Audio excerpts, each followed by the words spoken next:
Hello, everyone, and welcome to the history of Russia.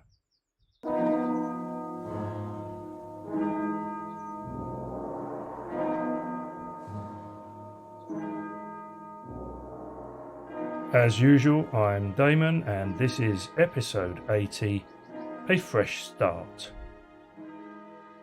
Thanks for listening in. So, where had we got up to? Well, last time out we covered the events that occurred both in Russia and across the battlefields of Central Europe in 1758. Frederick the Great, the Prussian king, had spent most of the year fighting against multiple enemies on multiple fronts: France to his west, Russia to his east, and Sweden and Austria to his north and south, respectively. And on the Russian domestic front, the Grand Duchess Catherine had gone on the attack. She had demanded to see the Empress, and when she was questioned by Elizabeth, she had used a combination of guts, outright denial, and emotional blackmail to successfully fight her corner. However, while she had lanced the boil of suspicion, she must have wondered if her efforts had been worth it, because in the course of subsequent events, her lover, Stanislaus Poniatowski, had left Russia for his native Poland, and though neither of them knew it at the time, their affair was over. This time around, we'll be covering the years 1759 and 1760, years in which Catherine and Frederick will be taking stock of their own respective situations and enacting plans to safeguard their own respective futures. Okay, so that's the introduction done with. If you're all buckled up, let's get stuck into some history of Russia. So, Frederick's key strategic aim in 1758 had been to score a decisive victory against the Austrians, force them to the treaty table, and hope that his other adversaries would see the light and follow suit. But when that didn't work, he attempted to use his time and resources by teaching the Russians and the Swedes a lesson or two. However, that didn't work either, and then when the French compounded matters by forcing the Hanoverian-British army back across the Rhine, Frederick ended the year pretty much as he'd started it, surrounded and very much under threat. Well, if anything, the situation was probably worse. Now, every time he fought a battle, it was getting harder and harder to find replacements for the significant casualties that he was suffering. And of course, those replacements needed to be trained and drilled. You couldn't just chuck more men into the meat grinder. And in 1759, things would become even more challenging. As he continued to fight the 7 Years' War on multiple fronts, there were some hard-won victories, but they were chalked up by his allies, Hanover and the UK, against the French, first at Minden in August 1759, and then at Warburg in July 1760. Whereas the various Prussian armies during the same period suffered a series of defeats, which were mainly due to Frederick being unable to field enough men. In July 1759, a Russian army commanded by Pyotr Saltykov, that's the elder brother of Catherine's ex-lover Sergei, defeated the Prussians at the Battle of Paltzig. And then in late August, near Kunersdorf, immediately east of Frankfurt an der Oder, Frederick suffered his worst defeat of the entire war. A combined Russian and Austrian force of around 70,000 took on a Prussian army of around 50,000 and completely wiped the floor with them. At the end of the battle, Frederick was left with just 3,000 men. The rest had been killed or injured, or, and this was simply not heard of in the Prussian army, large numbers had simply thrown down their weapons and run away.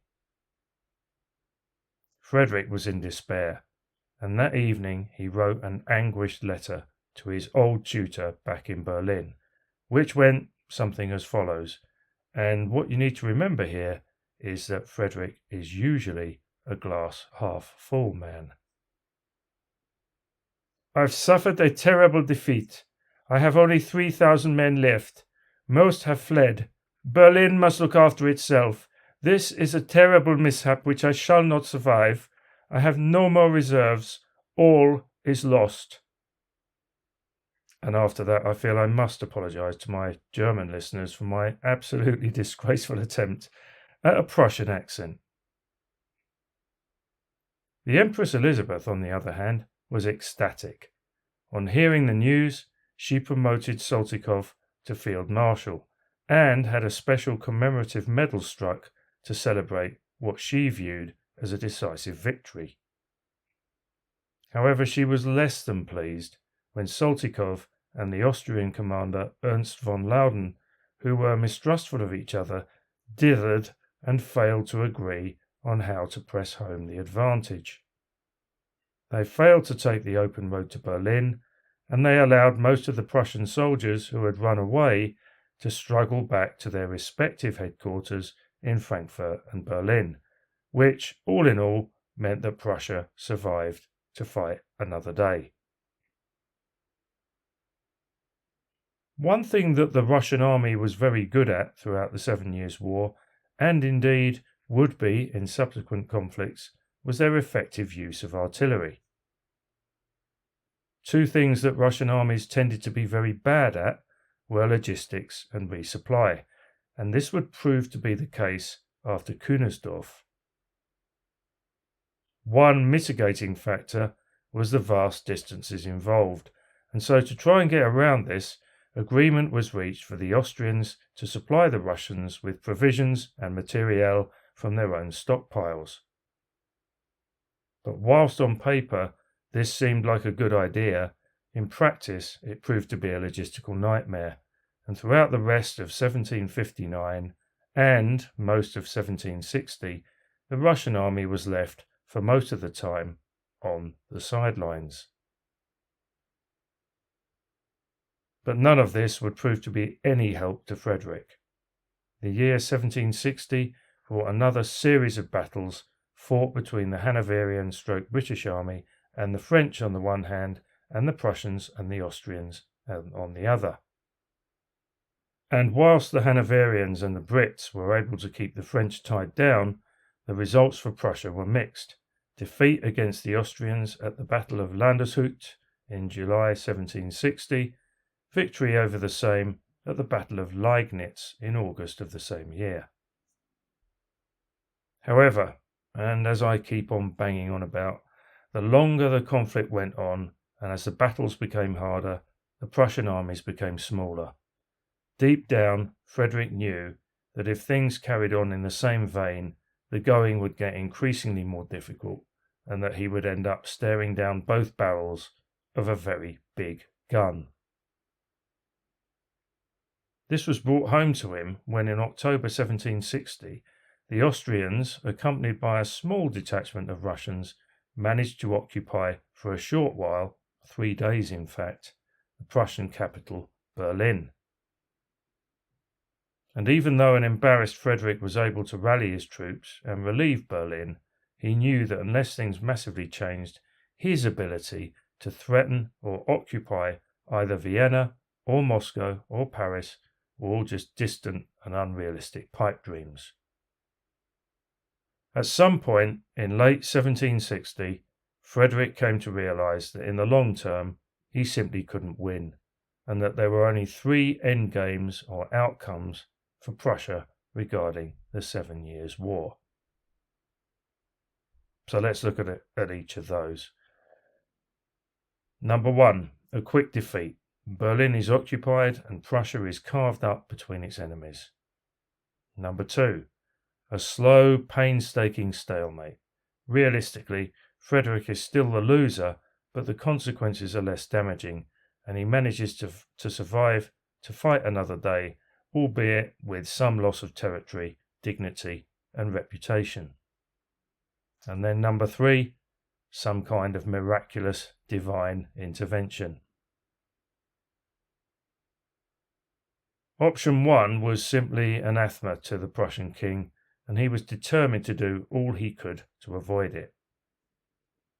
And so he knew that he would have to continue fighting with his back against the wall to make option 2, the stalemate stroke less damaging defeat option, as difficult and as time-consuming as possible, whilst he prayed against hope for a miracle. And so, dear listeners, whilst Frederick alternates between planning his next tactical move and beseeching the Almighty for a solution, I think it's a good time to take a short break. Okay, I'm back. Someone else who was doing some hard thinking and scenario planning of her own during 1759 and 1760 was your friend and mine, the Grand Duchess Catherine. 1758 had been a difficult year, but she had managed to escape from the cloud of suspicion that was hanging over her by being brave, direct, and somewhat economical with the truth. However, as she surveyed the resultant landscape, she wondered if any of it had been worthwhile. Yes, she was a Grand Duchess, and yes, she was the wife of the heir to the Russian throne, and the mother of the next in line, and yes, she seemed to have regained Elizabeth's trust. But, as she had often thought before, just managing the status quo was ruddy hard work, and more importantly, was this all there was to life? She came to the conclusion that, unfortunately, and for the time being, yes, this was all there was to life.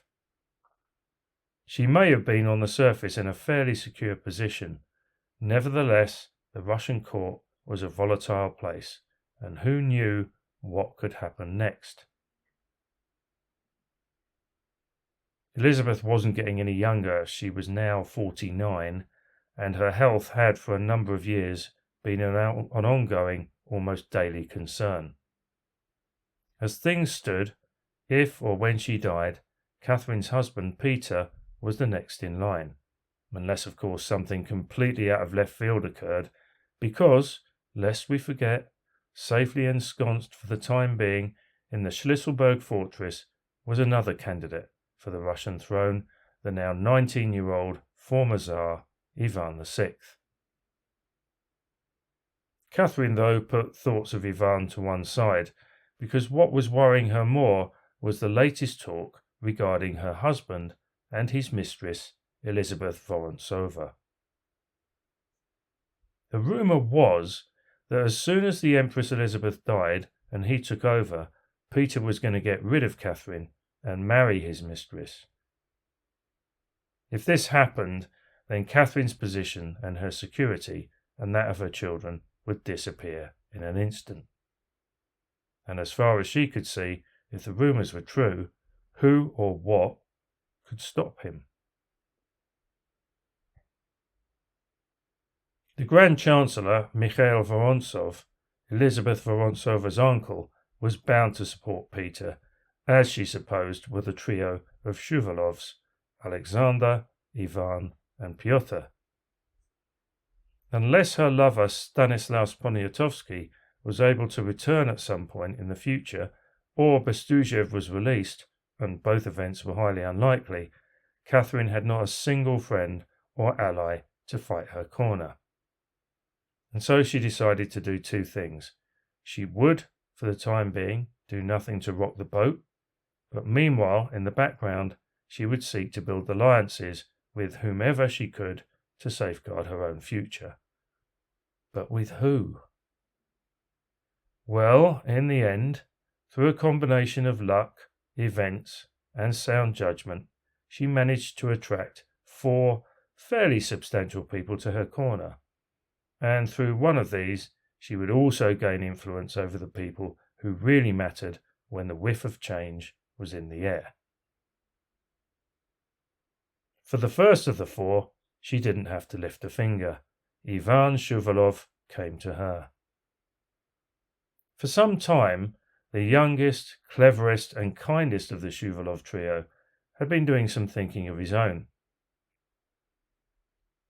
He rather liked his position as one-time lover and part-time confidant and trusted friend of the Empress Elizabeth, It allowed him to do the academic things that he liked to do and provided him with security and respect. However, when Elizabeth went, he would need someone else to provide these things, and who better, he thought, than the cultured, enlightened Catherine. When Shuvalov called and laid out his hopes of the future, Catherine, keen to put his mind at rest, said that she would greatly appreciate his friendship and that, yes, they simply must see each other more often. Toujours la politesse. The second of the four was the career diplomat and Bestuzhev protégé, the 42-year-old Count Nikita Panin. Now, Panin was viewed as being a bit of a rarity in Russia during the middle part of the 18th century, and that he was liberal, sophisticated, honest, principled, and most importantly, loyal. He'd survived Bestuzhev's fall, fortunately, by not having been in Russia when it had all kicked off. He was Elizabeth's ambassador to Sweden, and for the past 12 years had been in Stockholm, the lucky blighter. Realizing that he couldn't or didn't want to support the new Vorontsov-Shuvalov regime, he had resigned his position, and in July 1760 he had returned, in slight trepidation, to St. Petersburg. But he needn't have worried. The Empress Elizabeth, recognizing his abilities and respecting him for sticking to his guns, appointed him as Chamberlain and chief tutor to Peter's son, Paul. Peter, no fan of cultured, educated men like Panin, wasn't happy with the choice, but he let it be known that for the time being he would tolerate the situation. Catherine thought the exact opposite. She liked Panin, saw eye to eye with him on most things, especially his negative opinions of her husband, and soon a strong friendship, born out of mutual respect and discretion, had developed. The third of Catherine's new alliances came about in a similar way. Peter's mistress, Elizabeth Vorontsova, had a younger married sister, the 17-year-old Princess Yekaterina Dashkova. The elder Vorontsova was plain-looking, coarse, vulgar, uneducated, spiteful, and rude, whereas Yekaterina was the exact opposite, good-looking, extremely well-educated, witty, and refined, but she was no shrinking wallflower. When Yekaterina had come to live at court, she had seen through Peter straight away, and she did everything she could to avoid being in his company. However, when their paths did cross, as inevitably they had to, and he was being, well, Peter, she was one of the very few people, perhaps the only one, who would tell him to his face, in no uncertain terms, what she thought of him, and get away with it. And so again, a mutual loathing of Peter, together with shared enlightened and liberal views, ensured that Catherine and Yekaterina would, for the short term at least, become good friends and staunch allies. Number 4 on the list was a completely different kettle of fish. Okay, so it's time to quickly meet the Orlov brothers, Ivan, Grigory, Alexei, Theodore, and Vladimir. All 5 were officers in the Imperial Guard, and they were all popular, courageous, reckless drinkers, gamblers, brawlers, and lovers. You get the picture. Alexei, the third of the 5 in terms of age and probably the most intelligent, was a huge man with a deep sabre scar across his face, and who would in time get to carry out an important assignment on Catherine's behalf. However, for the present, it's the second brother, Grigory, that we are interested in. Said to be quick-witted, with the face of an angel and the body of an athlete, and you can guess where this is going, Grigory was at some point in either 1860 or 1861 invited to court, and there he met Catherine. And apparently it was for both of them love at first sight. Now we'll look at their relationship and what it brought to both of them in the episodes to come, but for the here and now, all we need to know is that in a fairly short period of time, with a minimum amount of effort, Catherine had acquired 4 influential allies, and that she was almost ready for her fresh start. Okay, that's it for this episode. I'm off to put another short, snappy, and hopefully exciting installment together. In the meantime, all you need to do is look after yourselves and, you know the score, stay safe. Bye for now.